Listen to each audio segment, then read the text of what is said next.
ബഹുമാനികളെ, ഹബീബായ നബി സല്ലല്ലാഹു അലൈഹി വസല്ലം തങ്ങൾ പരിശുദ്ധ മദീനയിൽ വന്നപ്പോൾ ഔസ് ഖസറജിന്റെ ഇടയിലുണ്ടായിരുന്ന അഭിപ്രായ വ്യത്യാസങ്ങളും തർക്കങ്ങളും അവിടുന്ന് പരിഹരിച്ചു. അവർക്കിടയിൽ ഐക്യത്തിന്റെയും യോജിപ്പിന്റെയും രമ്യതയുടെയും ആശയങ്ങൾ പാകി. സ്നേഹവും സൗഹാർദ്ദവും അവരിൽ നൽകി.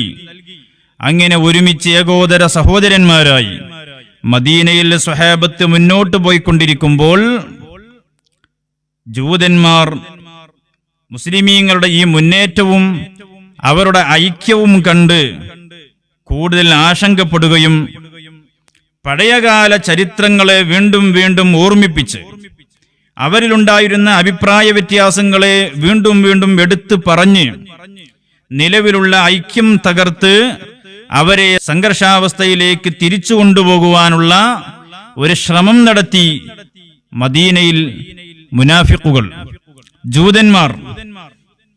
പരസ്പരം സ്നേഹത്തോടെ ഐക്യത്തോടെ മുന്നോട്ടു പോകുന്ന സഹോദരങ്ങളെ വീണ്ടും അഭിപ്രായ ഭിന്നതയിലേക്ക് കൊണ്ടുപോയി അവരെ സംഘർഷഭരിതമായ അന്തരീക്ഷത്തിലേക്ക് തള്ളിയിട്ട് അതിലൂടെ രക്തം ഊറ്റിക്കുടിക്കുവാനുള്ള ഏറ്റവും ഹീനവും ക്രൂരവുമായ ഒരു ശ്രമം നടന്നപ്പോൾ ഹബീബായ നബി സല്ലല്ലാഹു അലൈഹി വസല്ലം തങ്ങൾ ഇടപെട്ടു. പരിശുദ്ധ ഖുർആൻ അവരെ ഓതിക്കേൾപ്പിച്ചു. വദ്കുറു നിഅമത്തല്ലാഹ്, ഓ സഹോദരങ്ങളെ, ഓ ജനങ്ങളെ, നിങ്ങൾ അല്ലാഹുവിന്റെ അനുഗ്രഹം ഓർക്കണം, മറന്നു പോകാൻ പാടില്ല. ഇദ് കുന്തും അഅദാഅ, നിങ്ങൾ പരസ്പരം ശത്രുക്കളായിരുന്നില്ലേ, അഭിപ്രായ ഭിന്നതയിലായിരുന്നില്ലേ നിങ്ങൾ. ഫഅല്ലഫ ബൈന ഖുലൂബിക്കും, അല്ലാഹു തആല നിങ്ങളുടെ ഹൃദയങ്ങളെ പരസ്പരം സഹോദര്യത്തിൽ ചേർത്ത് തന്നില്ലേ.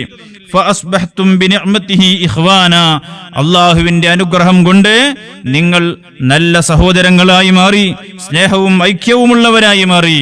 പിന്നീട് ഇതുപോലുള്ള ജൂതന്മാരുടെയും അതുപോലെ മുനാഫിഖീങ്ങളുടെയും കപടന്മാരുടെയും വാക്കുകൾ കേട്ട് നിങ്ങൾ പരസ്പരം പഴയകാല അഭിപ്രായ ഭിന്നതയിലേക്ക് പോകാൻ പാടില്ല എന്ന് നബി സല്ലല്ലാഹു അലൈഹി വസല്ലം തങ്ങൾ അവരെ ഉപദേശിച്ചു.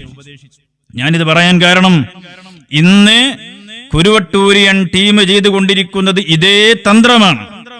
സുന്നികൾക്കിടയിൽ ഉണ്ടായിരുന്ന അഭിപ്രായ ഭിന്നത അത് മറന്ന് രണ്ട് സമസ്തയിലെയും സുന്നികൾ അവർ ഏകോദര സഹോദരന്മാരായി പരസ്പര ബഹുമാനത്തോടെ പരസ്പരം സ്നേഹത്തോടെ രണ്ടുപേർക്കും അവരുടേതായ സംഘടനകളുടെ കൃത്യമായ അജണ്ടകളും അതുപോലെ നിലപാടുകളുമായി വളരെ കൃത്യമായി മുന്നോട്ട് പോയിക്കൊണ്ടിരിക്കുകയാണ്.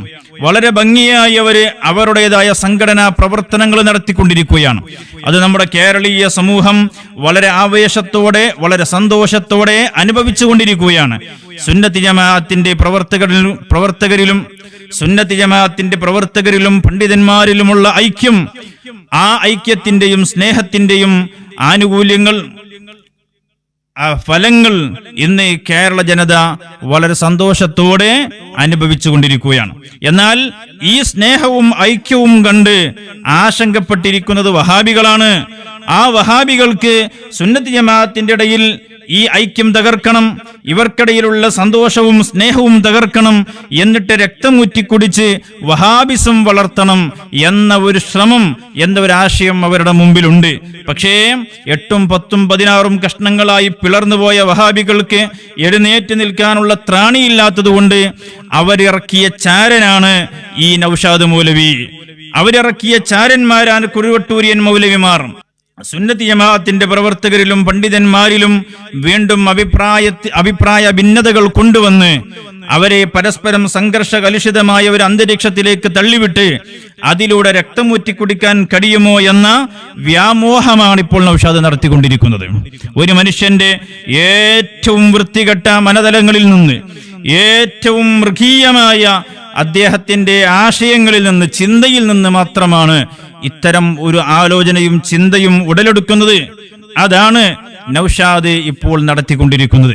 എന്റെ പ്രിയപ്പെട്ട സഹോദരങ്ങൾ, സുന്നത്തി ജമാഅത്തിൽ വിശ്വസിക്കുന്ന എല്ലാ സുന്നികളും മനസ്സിലാക്കണം, ഇവന്മാർ കപടന്മാരാണ്, ഇവർ കള്ളത്വരീഖത്തിന്റെ കക്ഷികളാണ്. സുന്നത്തി ജമാഅത്തിനെ തകർത്ത് അതിലൂടെ കാര്യലാഭം നേടാൻ പറ്റുമോ എന്ന് ചിന്തിക്കുന്നവരാണിവർ. കുരുവട്ടൂരിയൻ വ്യാജന്മാരെന്ന് പറഞ്ഞാൽ ആരാണ്? പഴയ കാലങ്ങളിൽ നമ്മുടെ ഇമാമുകൾ നേരിട്ട പുത്തൻവാദികൾ, മുഅ്തസിലത്തി എന്ന് പറയുന്ന പിഴച്ച കക്ഷികളുണ്ടായിരുന്നു. അവരുടെ ആശയമാണ് ഇന്ന് ഈ കുരുവട്ടൂരിയൻ വ്യാജന്മാര് പറഞ്ഞുകൊണ്ടിരിക്കുന്നത്. ആ പുത്തൻവാദം പറഞ്ഞപ്പോൾ നമ്മളത് കൃത്യമായിട്ട് ഗണ്ണിച്ചു. പരിശുദ്ധ ഖുർആന് കൊണ്ടും അതുപോലെ ഇസ്ലാമിക പ്രമാണങ്ങളും ഉന്നയിച്ചുകൊണ്ട് അവരുടെ വാദങ്ങളെ നമ്മൾ ഗണ്ണിച്ചു. അങ്ങനെ ഗണ്ണിച്ചപ്പോൾ നമ്മുടെ മുമ്പിൽ പിടിച്ചു നിൽക്കാൻ കഴിയാതെ വന്നപ്പോഴാണ് ഈ ഒരു തന്ത്രത്തിലേക്ക് ഇവർ മാറിയിട്ടുള്ളത്.